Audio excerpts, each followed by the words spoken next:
అమ్మవారు శక్తినిస్తే వాళ్ళకి పరిగెత్తుకుంటూ వెళ్ళారట. వాళ్ళు యుద్ధానికి వెళ్ళారు. ఆ వచ్చినటువంటి రాక్షసులందరినీ ఏదో సంహరించేశారు. సంహరించేసి వాళ్ళు ముగ్గురు ఆ విజయవార్త పట్టుకుని పరిగెత్తుకుంటూ అంతఃపురానికి వచ్చారు, మణిద్వీపానికి. వచ్చేటప్పటికీ అమ్మవారు ఎలా ఉంటుందో అలా ఉండడం వెనకాతల రహస్యం ఏమిటో మీకు లలితా సహస్రనామంలో అమ్మవారికి ఒక నామం ఉంది. ఏమిటా నామం? తాంబూలపూరితముఖి, అంటే తాంబూలం వేసుకున్నటువంటి అమ్మ. ఎందుకండి ఆ నామం చెప్పడం? ఆవిడ తాంబూలం వేసుకుంది, మీకేమిటి, మీకు ఎందుకు ఇప్పుడు ఇది? ఆవిడ తాంబూలం వేసుకుంటే మనం ఎందుకు? అమ్మ తాంబూలం వేసుకుంది, అదో నామమా? ఎందుకు ఆ నామం? అందులో ఒక రహస్యం ఉంది. ఏమిటో తెలుసా అండి? నిన్నను సమయం అయిపోతోందని నేను కొన్ని శ్లోకాలు కుదించేస్తున్నానన్నానే, ఇవాళ చెప్పేస్తాను రహస్యం ఎక్కడ కుదించేస్తున్నానో. కొన్ని దరిద్రాణం చింతామణి గుణనికా అన్నారు శంకరాచార్యుల వారు నిన్న. దరిద్రులకి నువ్వు చింతామణులతో కూడినటువంటి హారమునవు అన్నారు. ఆ గుణనిక, హారము అనకూడదా శంకరాచార్యుల వారు? అనకూడదు. గుణనికా అండంలో రహస్యం ఉంది. ఏమిటో తెలుసా అండి? మీరు గుణనికా వ్యాఖ్యానము అని లలితా సహస్రనామ స్తోత్రానికి ఓ వ్యాఖ్యానం ఉంది. మీరు ఈ గు న ని క వీటిని గుని గా, నీని నా, నీని నా, కాని క కిందుంచి ఈ అక్షరాలని అంకెల్లోకి మార్చేస్తారు. అదొక సాంప్రదాయం. ఈ అక్షరాలని మీరు అంకెల్లోకి మార్చేశారనుకోండి, గా 5 అయిపోతుంది, నా 3 అయిపోతుంది, నా 0 అయిపోతుంది, కా 1 అయిపోతుంది. అంకానాం వామతోగతి. అంకెగా చెప్పేటప్పుడు మళ్ళీ అక్షరాన్ని అంకెగా చెప్తే అట్టించుటి తిరగేయాలి అంటల్లా మీరు.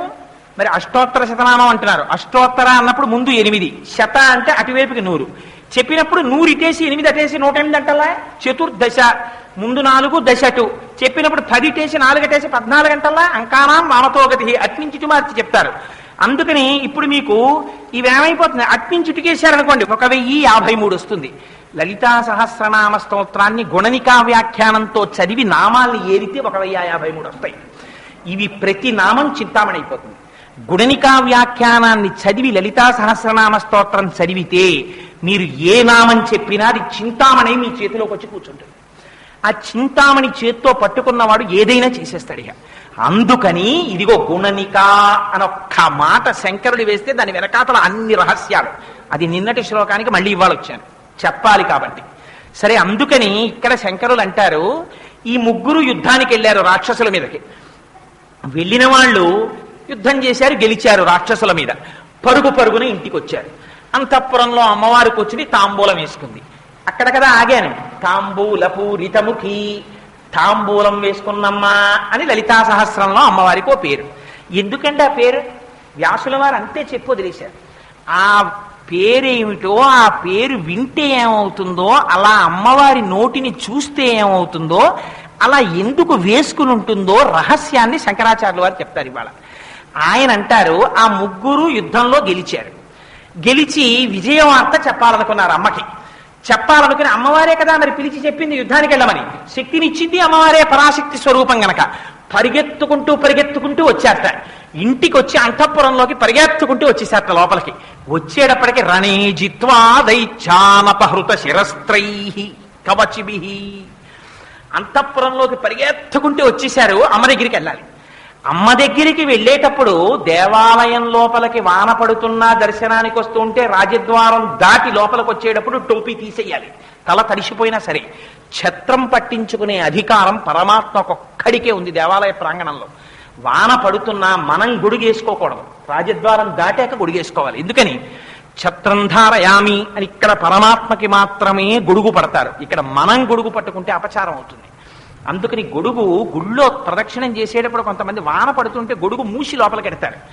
అదేంటి ఇక్కడ వరకు గొడుగుతో వచ్చిన వాళ్ళు శివాలయంలో ఆ లోపల నంది దాటే వరకు గొడుగు వేసుకు వెళ్ళొచ్చుగా, ఎందుకలా తడిసిపోయి వెళ్తాడనిపిస్తుంది మనకంటే. వారికి తెలుసు అన్నమాట సంప్రదాయం. అందుకని గొడుగు మూసేసి చేత్తో పట్టుకుని దాటతారు రాజద్వారాన్ని. గొడుగుతో లోపలికి వెళ్ళరు. సరే, అందుచేత శంకరులు అంటారు, రణీజిత్వా దైత్యానపహృత శిరస్త్రై. ఆ పెట్టుకున్నటువంటి కిరీటాలున్నాయే అవి తీసేశారట గబగబా. తీసేసి అక్కడ పెట్టేశారట. ఎందుకని? అమ్మ దగ్గరికి ఎడుతున్నారు, లోపల అమ్మ దర్శనానికి ఎడుతున్నారు. వెళ్ళేటప్పుడు కిరీటాలు ఉండొచ్చా? పైన ఉండకూడదు. అమ్మ సాక్షాత్ పరాశక్తి స్వరూపం. అమ్మ దర్శనానికి ఎడుతున్నామని తీసేశారట. ఇవాళ మనం తిరుమలలో చూడండి, మీరు నాకు చాలా బాధ కలిగేది ఏమిటంటే ఒక్క బోర్డు పెట్టరు, సంప్రదాయాన్ని చెప్పినవాడు ఉండడు. మీరు టోపీలు పెట్టుకుని, పాపం వాళ్ళకి తెలియదు. నేను వెడుతున్న భక్తుల్ని ఎన్నడూ విమర్శించను, వాళ్ళకి తెలియక చేస్తారు. మీరు చెప్పండి, వాళ్ళు చేయరు. వాళ్ళకి తెలియక జరుగుతుందంతే పొరపాటు. దాన్ని అమ్మవారు కూడా క్షమిస్తుంది. పాపం టోపీలు పెట్టుకుని వస్తారు గుళ్ళల్లోకి, తీర్థం దగ్గరికి, గోవిందరాజుల గుళ్ళోకి. అర్చకులు టోపీలు తీసి శటకోపం పెడతారు, మళ్ళీ వీడు టోపీ పెట్టుకుని వెళ్ళిపోతుంటాడు. వాడికి తెలియదు ఎందుకు టోపీ తీశాడో. గుళ్ళో టోపీ పెట్టకూడదురా, అది అపచారం అని వాడికి తెలియదు. తెలియక టోపీ పెట్టుకుంటాడు. మనకి నేర్పుతున్నారు శంకరాచార్యులు వారి శ్లోకాన్ని అడ్డుపెట్టి, నానా దేవాలయంలోకి నువ్వు వెడుతున్నా అంతే, అమ్మవారి అంతఃపురంలో గడుతున్నావు దర్శనానికి. అందుకని శిరస్త్రైహి గభాలన తీసేశారట, తీసేసి అక్కడ పెట్టేశారు. అపహృత శిరస్త్రైహి కవచిభిహి, కానీ కవచాలు తీయలేదుట. కవచాలు మాత్రం ఉండిపోయేట. ఏం కవచాలు తీయకపోవడం ఏంటి అంటే, టోపీ తీసేయడం తేలిక, తల మీద ఉంటుంది కాబట్టి ఇలా తీసేసి అక్కడ బల్లో నేలో ఏదుంటే అది అరుగో దాని మీద పెట్టేస్తారు. కవచం విప్పుకోవాలంటే యుద్ధానికి వెళ్ళేటప్పుడు కవచం కట్టుకున్నప్పుడు చాలా గట్టిగా కట్టుకుంటారు. ఎందుకని? ఆ కవచానికి పెద్ద పెద్ద గుండీలు అంటే ఉంటాయి, ఆ గుండీలు వేసి బిగించేస్తారు, తాళ్ళేసి కట్టేస్తారు. ఎందుకని? శరీరమునకు ముఖ్యమైన భాగములకు దెబ్బ తినకుండా కవచం కాపాడుతుంది. ఆ కవచం జారిపోకూడదు, అందుకని చాలా గట్టిగా కట్టుకుంటారు ఆ కవచాన్ని. కవచంలో ఎక్కడైనా ఖాళీ కనపడితే ఆ ఖాళీలోంచి బాణం కొడతారు శత్రువులు. దీన్ని ఖాళీ లేకుండా కట్టుకోవాలి. కవచం విప్పుకోవడం చాలా టైం పడుతుంది. ఆ తాళ్ళు ఇప్పుకోవాలి, తప్పెట్లు ఇప్పుకోవాలి, గుండీలు ఇప్పుకోవాలి, ఆ పెట్టుకున్న మేకులు ఇప్పుకోవాలి.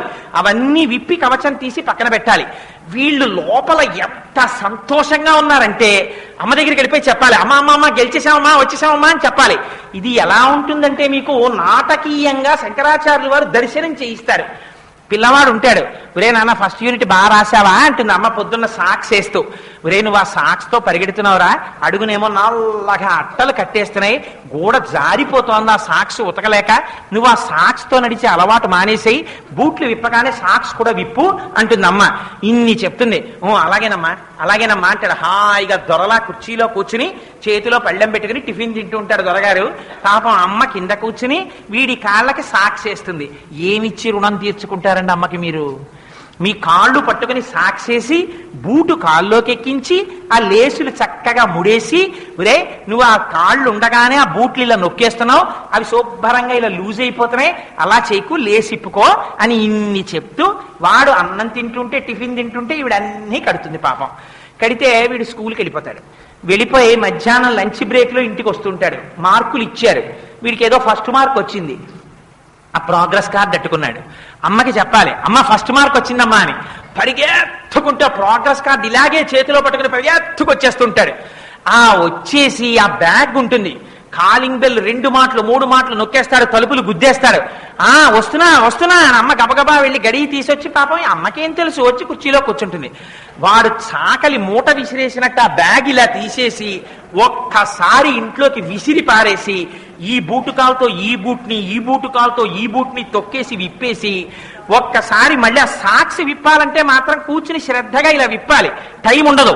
అందుకని పరిగెత్తుకుంటూ లోపలికి వచ్చేసి అమ్మ కుర్చీలో కూర్చుంటే పక్కనే కూర్చుండిపోయి ఆ చెమటతోటి అమ్మ బొళ్ళో ప్రోగ్రెస్ కార్డు ఎట్టి, అమ్మ ఫస్ట్ ర్యాంక్ చూసావా తెలుగు అని ఇలా చూపించేస్తుంటాడు. చూపించేస్తుంటే అమ్మ సంతోషపడిపోతే ఇలా మార్కులు చూస్తుంటే అమ్మ నోటి వంక, అమ్మ వేసుకున్న తాంబూలం నోటి వంక చూస్తూ ఆ ప్రోగ్రెస్ కార్డులో మార్కులు చెప్పిన పిల్లల్లా, సాక్షిప్పకుండా ఇంట్లోకి వచ్చేసిన పిల్లల్లాగా ఈ ముగ్గురు అమ్మ దగ్గరికి ఎప్పుడు వెళ్ళిపోదాం అంటే వాళ్ళు కూడా అమ్మ పిల్లలే. ఇంద్రుడు, సుబ్రహ్మణ్యుడు, శ్రీ మహావిష్ణువు వీళ్ళు కూడా అమ్మవారి పిల్లలు. అంటే మనమెంతటి వాళ్ళం? మనం కూడా అందరం అమ్మవారి పిల్లలం. ఇది శంకరాచార్యులు వారు చెప్పేది. ఆవిడ వాత్సల్యం అటువంటిది. పరుగు పరుగున అమ్మవారి దగ్గరికి వెళ్ళిపోయారట. వెళ్ళిపోయి పైన ఉన్నటువంటి కిరీటాలు తీశారట. కానీ అపహృత శిరస్త్రైహి కవచిభిహి, కవచాలు మాత్రం ఉండిపోయేట. ఆ పిల్లలు ఎలా అమ్మ దగ్గరికి పరిగెడతారో అలా పరిగెడుతున్నారట ముగ్గురు కవచంతో. పరిగెడుతుంటే ముందు పరమశివుడి యొక్క నివాసం కనపడింది. అందులోకి ముందు నాన్నగారి దగ్గరికి వెళ్ళి ఒకసారి చెప్పేద్దాం నాన్నగారికి, నాన్నగారండి మేము ఎందుకని ముందు శివుడి మందిరానికి వెళ్లకుండా అమ్మ దగ్గరికి వచ్చారా? అసహ్యించుకుంటుంది అమ్మ, గుర్తుపెట్టుకోండి. మీరు ముందు ఆవిడ భర్తని సేవించకపోయారా? శక్తిని ఆవిడ ఇచ్చి ఉండొచ్చు. ఆవిడ భర్తకి అగౌరవం కలిగిందా? ఆవిడ కన్ను ఎరిపెక్కుతుంది. అందుకని ముందు నాన్నగారి దగ్గరికి వెళ్ళవలసిందే. వీళ్ళు పరిగెత్తుకుంటూ నాన్నగారి అంతఃపురంలోకి వెళ్ళారట. వెళ్ళేసరికి సన్నివేశం ఎలా ఉంది, అక్కడ భోజనం చేశారట పరమేశ్వరుడు. నివృత్యై చండాంశ త్రిపురహర నిర్మాల్య విముఖై. ఎన్ని రహస్యాలు చెప్పేస్తారండి.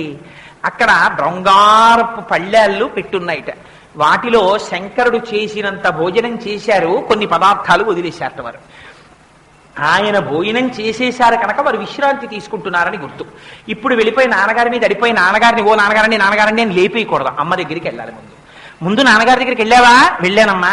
నాన్నగారు అన్నం తిని అక్కడ కంచం వదిలేశారు, నాన్నగారు పడుకున్నారేమోనని నీ దగ్గరికి పరిగెత్తు. అమ్మ పడుకున్నా ఎగిరి గభాల మంచం ఎక్కియచ్చు. నాన్నగారి దగ్గర అలా ఎక్కియడానికి కొంచెం జంకుంటుంది, అమ్మో నాన్నగారు పడుకున్నారని. అమ్మ దగ్గర స్వాతంత్రం ఉంటుందని అమ్మ దగ్గరికి పరిగెత్తుకొస్తున్నారు. వస్తూ అక్కడ శంకర్లో పెద్ద మాట వాడారు. అంత యుద్ధం చేసి వచ్చారు కదా, వచ్చినప్పుడు ఆకలిగా ఉంటుంది కదా, మరి తండ్రి కదా, తండ్రి తిన్న విస్తట్లో ఇంకా కొన్ని మధుర పదార్థాలు ఉన్నాయి కదా, ఆ మధుర పదార్థాలు మరి వీళ్ళు ఏదో కొన్ని తీసుకుని రే పరమశివుడి ప్రసాదం రా అని వీళ్ళు కూడా తినాలి కదా, నోట్లో వేసుకోవాలి కదా. మరి ఆ విధేయత లేకుండా తండ్రి తిన్నటువంటి భుక్తశేషం అక్కడ ఉంటే ముట్టుకోకుండా దాని వంకసలు ఇలా చూడలేటి ఇలా తల తిప్పేసుకున్నారు. నివృత్యై చండాంశ త్రిపురహర నిర్మాల్య విముఖై. తల తిప్పేశారట. ఎందుకు అలా తల తిప్పేయడం అంటే శంకరుడు ఎంతటి ఉదారుడో మిమ్మల్ని అర్థం చేసుకోమని. అందులో శంకరాచార్యుల వారి యొక్క రచన వైచిత్రి చూడండి. ఆయన ఎంత అమాయకుడో, ఎంత భోళాశంకరుడో చెప్పడం. ఎంత భోళాశంకరుడు. శంకరుడికి ఒక అలవాటు ఉంది, ఏమిటో తెలుసా అండి? అరమరికలు లేనటువంటి వాడు భర్త అనుకోండి. ఒకవేళ ఇవాళ మీరు ఏదో పూజ చేసుకుంటున్నారు, ఆదివారం అమ్మయ్య ఆయన ఆఫీస్కి వెళ్ళరు కదా అని పాపం ఆవిడ ఆ రోజున నైవేద్యాలు పెట్టుకుందామని పొద్దున్నే లేచి తలస్నానం చేసి ఏదో 4 కాయలు కాస్త బూర్లు పులిహార అన్నీ చేసుకుందామని సంతోషంగా కూర్చుంది. ఈయనేమో లేచి వచ్చాడు అర్జెంటుగా. ఆ రోజు కూడా ఆయనకు ఆఫీస్ ఉంది, అందుకని వెళ్ళిపోవాలి ఆయన. ఓసారి చూశాడు, ఏమే టిఫిన్ అవ్వలేదా అన్నాడు. అంతే అడుగుతాడు ఆయన. అంతే అడిగితే లేదండి వాళ్ళ నైవేద్యాలు పెడుతున్నాను అందావిడ. మధ్యాహ్నం నైవేద్యాలు పెట్టేసి ఏకంగా భోజనాలు చేసేద్దాం 11ంటికేను నైవేద్యాలు పెడుతున్నాను. ఆయన భోళాశంకరుడు. ఆయన నువ్వు వండలేదే అని అడగడు. పక్క పోర్షన్లోకి వెళ్ళిపోయి చెల్లెమా ఇవాళ మీ వదిన నైవేద్యాలు ఎట్టుకుంటోందిట, నువ్వు చేసాయంటి టిఫిను అంటాడు. అంటే అయిపోయింది అన్నయ్య గారు, రండి ఇడ్లీ చేశాను, మీ బావగారు కూడా తింటున్నారు రండి అని ఆవిడ పెట్టేస్తుంది ఇడ్లీ. ఈయన తినేసి అప్పుడు వచ్చి చెప్తాడు, మా చెల్లెల దగ్గర తినేశానులే టిఫిను, మధ్యాహ్నం వస్తాను నువ్వు నైవేద్యం పెట్టేసి ఉంచు ప్రసాదం తింటానంటాడు. శంకరుడికి వేళకి భోజనం సిద్ధం చేయలేదనుకోండి అమ్మవారు, ఆయన ఏం బెంగెట్టుకోడు. భిక్షాపాత్ర పట్టుకుని పక్కింటికి వెళ్ళిపోయి భవతి భిక్షాందేహి అంటాడు. అప్పుడు వేసేవాళ్ళు అంటారు, అన్నపూర్ణమ్మ భర్తవు కదా నువ్వు అంటారు. తలవంపులెవరికి? అమ్మవారికి. అందుకని తెల్లవారేటప్పటికి ముందు ఈయన ఎప్పుడు వెళ్ళిపోతాడో తెలియదు, ఏ వేగంలో పెట్టేశారో వెళ్ళిపోతాడో. అందుకని ఈయనకి మాత్రం భోజనం ఆవిడ సిద్ధం చేసి పెట్టేస్తుందట. ఈవిడికి తలవంపులు వస్తుందనేది పాతివ్రత్యం.